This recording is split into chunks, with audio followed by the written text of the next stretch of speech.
I stood on my porch, hands on my hips, staring at the empty spot where my car had been parked just last night. My driveway, my house, my car, gone. At first, I thought maybe I was losing it, working long shifts as the chief of police could do that to a guy. Maybe I parked it somewhere else? But no, that didn't make sense. The faint outline of my tires was still on the concrete, untouched except for a few leaves. Then I saw it. A bright orange notice taped to my front door, the HOA's official letterhead stamped across the top like some declaration of war. The fine was printed in bold letters. $100 due immediately for non-compliance with community vehicle standards, and at the bottom, in all its smug, self-important glory, was a handwritten note from none other than Karen, the self-proclaimed queen of the neighborhood. Failure to comply results in immediate vehicle removal. HOA rules are final. It was signed with a flourish, like she thought she was some kind of royal enforcer. I had dealt with criminals, high-speed chases, and even the occasional shootout in my line of work, but nothing prepared me for the sheer audacity of an HOA Karen on a power trip. My car had been towed. Over $100 fine. On my own property. At first, I just stood there, blinking, trying to process the stupidity of it all. Then the irritation kicked in, slow at first, like the first few raindrops of a storm, until it built into something bordering on rage. I wasn't just annoyed, this was personal. I had lived in this neighborhood for 5 years, paid my dues, never broke any actual laws. Yet, somehow, I had become the latest victim of a woman whose entire existence revolved around finding new ways to make life miserable for everyone else. I took a deep breath, trying to decide whether I should laugh or start planning my revenge. This wasn't just about my car. It was about the principle of the thing. Karen had been a menace for years, handing out ridiculous citations like she was running her own little dictatorship. One of my neighbors once got fined because their grass was too lush. An actual complaint Karen made, claiming it made the other lawns look bad by comparison. Another neighbor was cited for having excessively festive holiday decorations in December, and yet another was nearly written up for having their garbage bins out a few minutes before the designated collection time. It was the kind of nonsense that made people snap, and today I was about to become one of those people. Still, I wasn't going to let her win that easily. I had spent years defusing high-tension situations, negotiating hostage releases, and breaking down hardened criminals without breaking a sweat. Surely, I could handle a suburban nightmare with a clipboard and a superiority complex. With that in mind, I grabbed my phone and dialed the number on the towing receipt she had so generously included with her little love note. A robotic voice answered, directing me through a never-ending maze of menu options. After what felt like an eternity, I finally got a real person on the line. "Yeah, I'm calling about my vehicle that was towed this morning," I said, keeping my voice calm. "License plate number?" The guy on the other end sounded bored, like he did this 100 times a day and didn't care whether I was angry or not. I gave him the information, tapping my foot impatiently as he typed it in. "All right," he finally said. "Looks like it was towed by request of the HOA for unpaid fines. You can pick it up after paying the balance. That'll be $100 for the fine, $250 for the tow, and a $50 storage fee for every day it sits here." I let out a slow breath through my nose. "So, let me get this straight. My car was towed from my own driveway over $100 fine, and now I have to pay $400 to get it back?" "Yep," the guy said, completely unfazed. I clenched my jaw. "And let me ask you this. Was the towing authorized by law enforcement or just the HOA?" A pause. HOA, sir." "Right. Thanks for your help." I hung up before the guy could say anything else. I didn't need to argue with some tow yard lackey. I needed to have a little chat with Karen.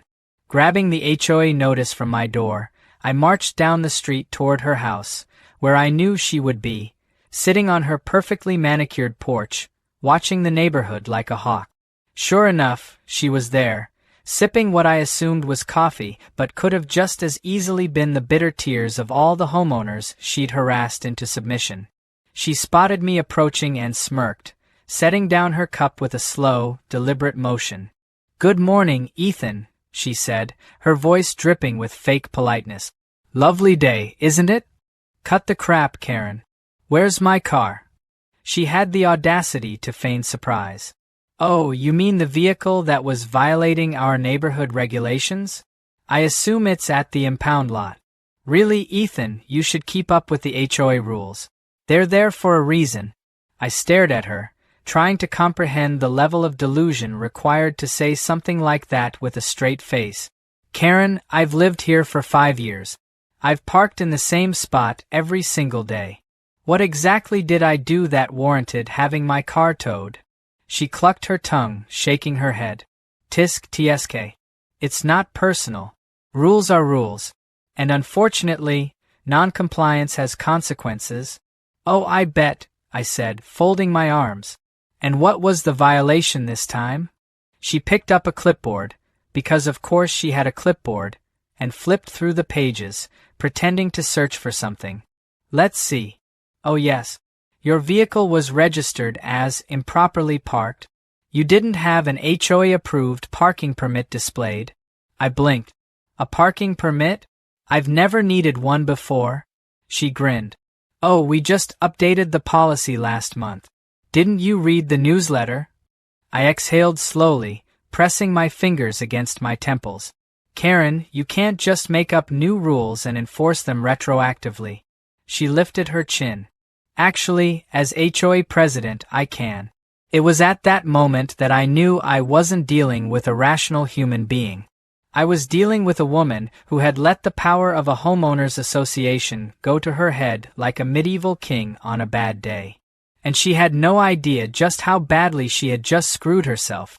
Because if there was one thing I knew how to do better than anyone, it was enforcing actual laws. I took a step closer, my voice dropping to a calm, measured tone, the same one I used when I was interrogating suspects. "Karen, I want you to listen very carefully.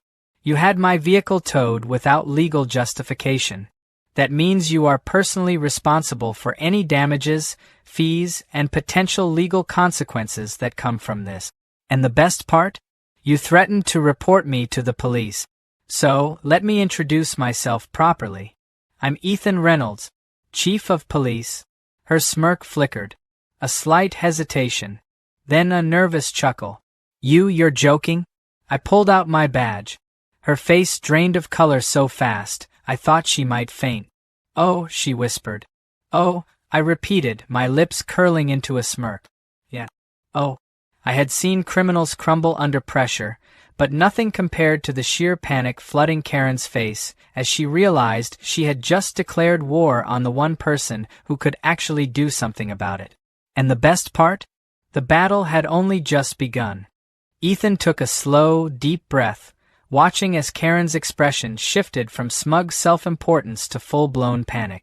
It was a rare sight, one that he wanted to savor. The woman who had tormented the entire neighborhood with her absurd rules and fines was now staring at him as if she had just realized she had poked a bear. A very big, very angry bear. The silence between them stretched, Karen's mouth opening and closing like a fish struggling for air. Ethan didn't give her a chance to find her voice. He turned on his heel and walked away, his phone already in hand. If Karen wanted a power trip, she was about to experience what real authority looked like. He dialed dispatch, keeping his tone even. The last thing he needed was to lose his cool, not when he had the upper hand. The line clicked, and a familiar voice answered. "Chief? Everything all right?" Ethan smirked at the irony. "Not exactly. Looks like my vehicle was towed under questionable circumstances. I'd like to report a potential unauthorized removal." There was a pause on the other end, followed by a barely concealed chuckle. "Wait, you're telling me your car got towed? Your personal vehicle?" Ethan sighed, running a hand down his face. "Yeah, I know. Hilarious. But I need you to pull the records on who authorized the tow. I have a feeling the HOA president overstepped her authority." There was another pause, then a low whistle. Oh, this is going to be good. I'll get back to you in 5. Hanging up, Ethan took his time walking back to his house, already planning his next step. If Karen thought she was getting away with this, she was in for a rude awakening. But just as he was about to step inside, he heard the unmistakable sound of heels clicking against pavement.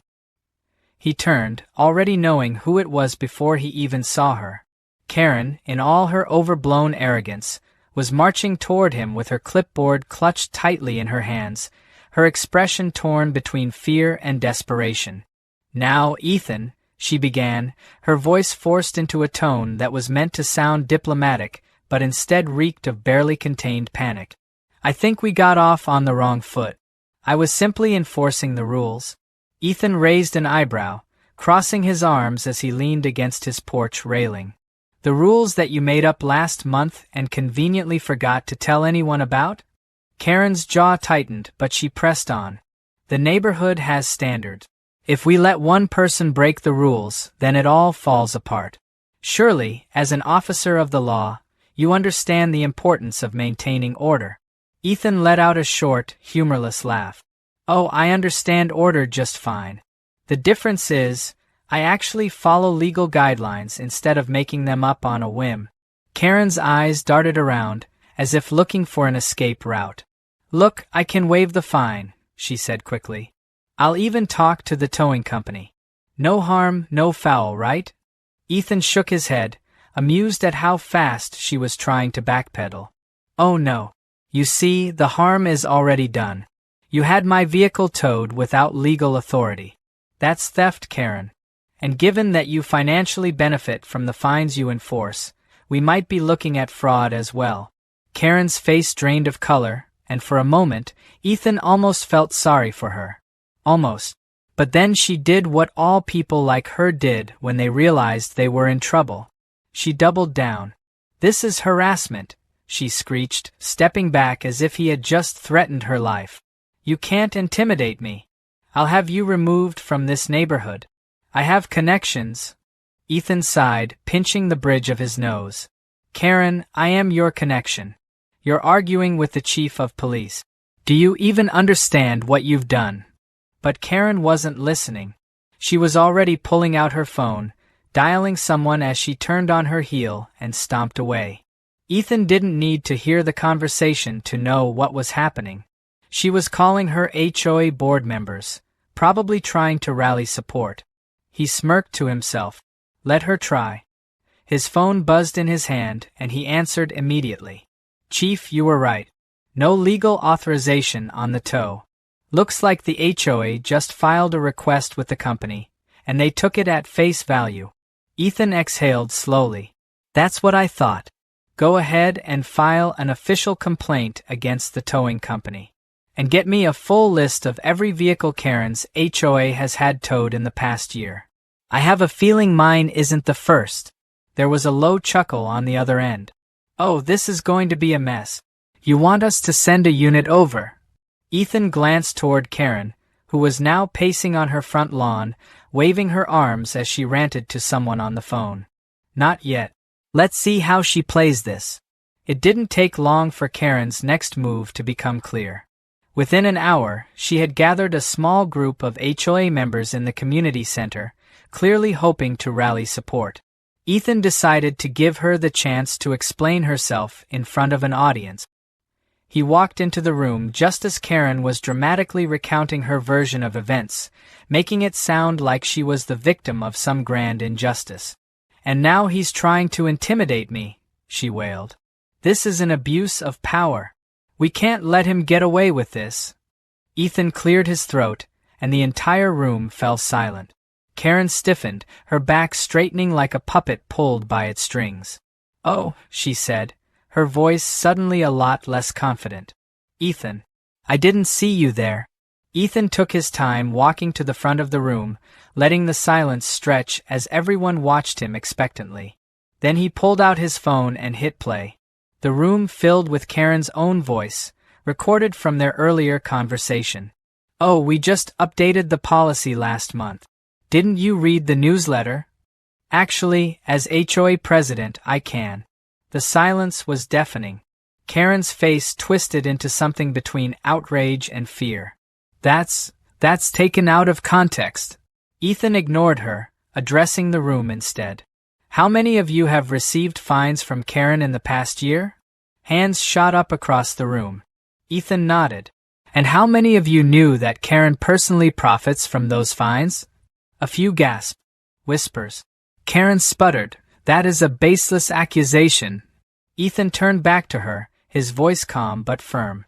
Karen, I have the financial records. Your name is on the accounts. And unless you want this to escalate to a full criminal investigation, I suggest you start talking. The air in the room grew thick with tension. Karen's breath was coming in short, panicked bursts. She knew she was caught, and everyone in the room knew it too. One of the HOA board members, a man in his 60s with a deep frown etched into his face, slowly shook his head. Karen, is this true? Karen opened her mouth, then closed it. The fight drained from her eyes. Ethan had seen this look before. The exact moment a suspect realized they were out of options. But he wasn't done yet. You're going to make this right, he said, his voice leaving no room for argument. And you're going to start by reversing every single fine you issued under false pretenses. Karen swallowed hard, her entire body trembling. And if I don't? Ethan smiled. Then I arrest you for fraud, theft, and abuse of power. Your choice? The room held its breath.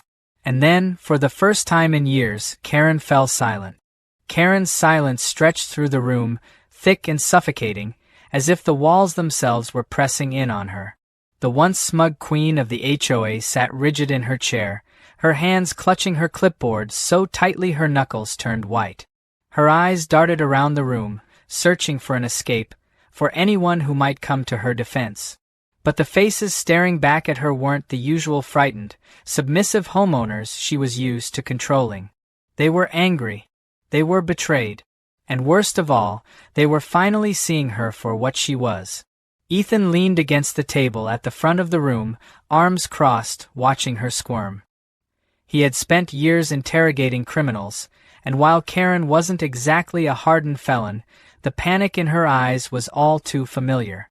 People who thought they were untouchable always crumbled the hardest when reality hit them.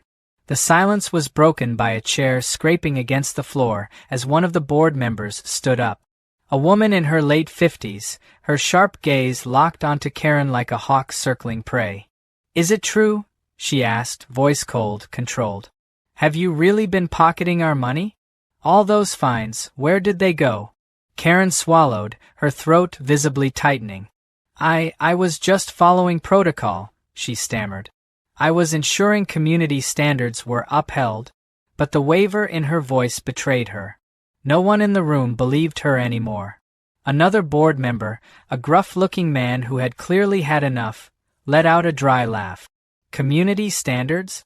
Karen, my trash cans were out for 5 extra minutes last month, and you slapped me with $100 fine. I paid it because I didn't want to deal with you. Now you're telling me that money didn't even go toward neighborhood maintenance. Karen's breathing grew erratic. She opened her mouth, but no words came out. She had lost control of the narrative, and she knew it. Ethan watched as the room turned against her in real time, the weight of years of petty harassment crashing down all at once. A murmur spread through the homeowners, a low wave of realization mixed with outrage. Some whispered accusations, others scoffed in disgust. A younger man in the back crossed his arms. I had my car towed 2 months ago. Paid over $500 to get it back. Was that your doing too? Karen flinched. The HOA bylaws, she started, but the words fell flat. No one cared about the bylaws anymore. They cared about justice, and Ethan was here to make sure they got it. The air crackled with tension as Ethan stepped forward, his voice steady, controlled. Here's what's going to happen. First, you're going to call the towing company and get my car back. No fees, no storage charges, nothing.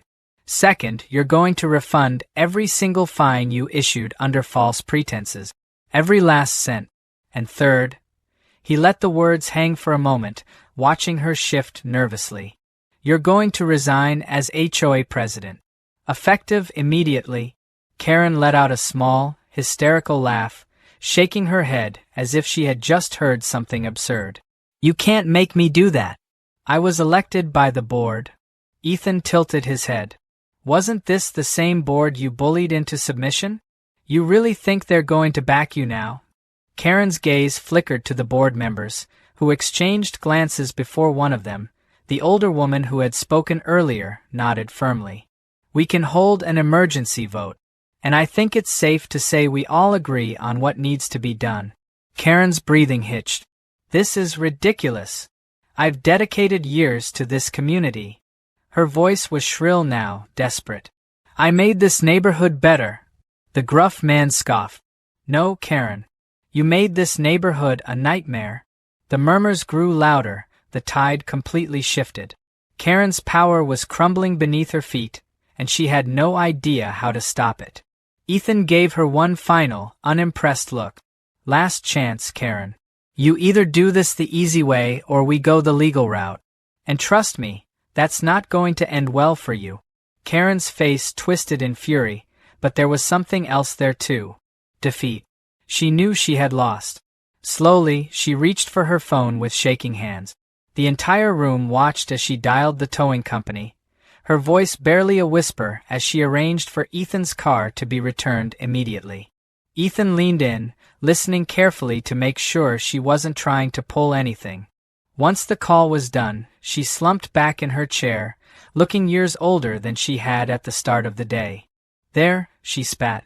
Happy now? Ethan ignored her bitterness. You're halfway there. Now, about those refunds. Karen let out a sharp breath, her face pale. I need access to the HOA accounts.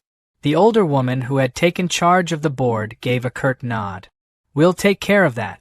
You just sign the resignation paperwork. For the first time, Karen truly looked broken. The power she had clung to so tightly was gone, stripped away in a single afternoon. She had built her little kingdom on fear and manipulation, and now it was collapsing around her. She hesitated, as if still hoping for some last-minute miracle, but there was nothing left to save her. With a trembling hand, she picked up the resignation document, her signature scrawled in shaky ink. And just like that, Karen's reign of terror was officially over. The room let out a collective exhale, tension finally breaking. Some homeowners exchanged relieved glances, while others muttered about how long this should have happened ago. The younger man in the back cracked a grin. So, does this mean we can finally paint our fences whatever color we want?